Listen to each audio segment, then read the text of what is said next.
Nearly 50,000 workers at General Motors plants across the country went on strike at midnight, bringing production to an immediate halt. John Yang has the details. It's the first national work stoppage by the United Auto Workers since 2007. As negotiations resumed today, the union said it had been unable to reach a deal with GM over several key issues, including higher wages and limits on the use of temporary workers. The UAW also wants to end some of the concessions it made in 2009 to help GM through its government-led bankruptcy, including lower pay and benefits for new workers. James Cotton was on the picket line today in Detroit. A few years back, we gave up a lot to keep this house open and all the houses around General Motors. And now that they're making more money than they ever have, we feel like we should get some of that stuff back, like cost of living and things of that nature. GM posted nearly $12 billion in profits.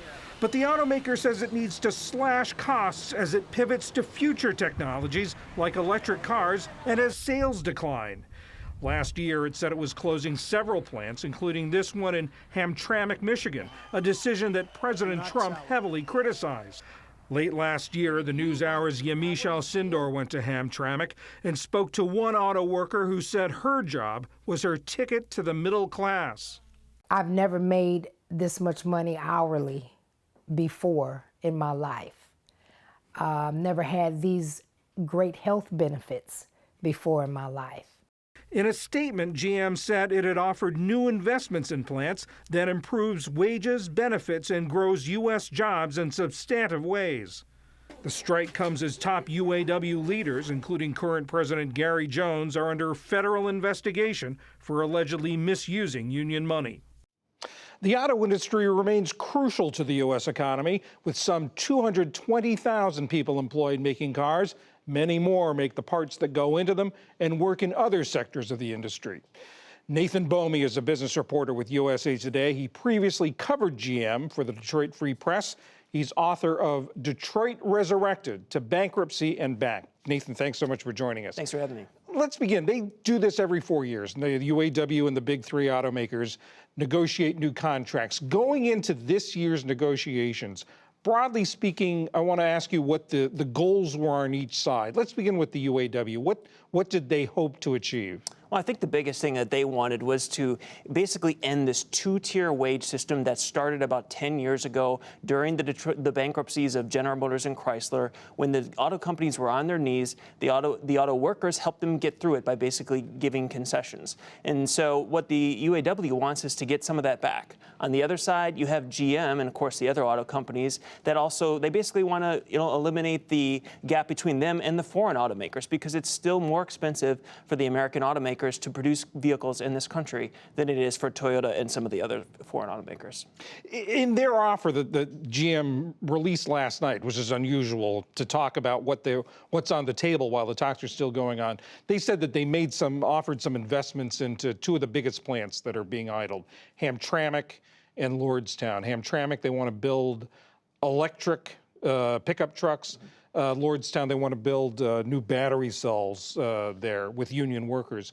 Are these going to be able to really get to the numbers and have comparable jobs that were there before? Yeah, I think it's unlikely. If you look at when they made the announcement that they were idling these plants, the one in Ohio and the one in Michigan, I mean, these are political footballs in some sense, because you're talking about thousands of workers, and you've got politicians on both sides of the fence who have a significant interest in preserving those jobs. So I think GM understood that from the beginning, and now they're looking and saying, hey, maybe we can bring some jobs back here. But the reality is, if they bring batteries to Ohio, for example, Lordstown, that's simply not going to be as many jobs as you would see with a typical assembly plant. How long is it going to take before this starts to squeeze each side? GM is said to have healthy inventories on hand. The UAW has a strike fund that they started beefing up earlier this year. But when is this going to start to squeeze? If you look at GM's inventory levels, they have a few months worth of vehicles at this point, but that doesn't mean they have a few months to spare. After a couple weeks, they'd run into trouble, because then you'd have certain vehicles where certain trim levels would run into issues, and then you'd have people walking into the dealers and not being able to get those vehicles. On the other hand, UAW workers only get $250, $275 a week in strike pay. So that's far below what your their average worker is making in a given week. So they really can't last too long as well. I think you're looking at a few days, maybe weeks before this reaches a head. But you never know. There have been strikes in the past that have gone a couple months. And also not only GM itself, but the supply chain, the suppliers, the parts makers start getting squeezed. There's a ripple effect here. When the automaker can't make their cars and the suppliers can't make their parts, and other automakers could be affected.